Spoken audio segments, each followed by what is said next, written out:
იღუმენი ნიკონი სინანული მშვიდობა შენ და პარასკევა ღმერთმა შეგინდოს და უკვე შეგინდო კიდეც შენი სინანულის გამო შეგიძლია და საჭიროცა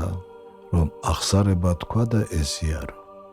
ერთი კვირა იმარხულე და ყოველდღე დიდი ყურადღებით და მოწიწებით იკითხე ლოცვა უფალო იესო ქრისტე ძეოღვთისაო შემიწყალე მეცოდვილი რასაც არ უნდა აკეთებდე ან სადაც არ უნდა მიდიოდე ეცადე ეს ლოცვა იმეორო სასოწარკვეთილებაში ჩავარდნა არაფრით არ შეიძლება უფალი მოვიდა ცოდვილთა და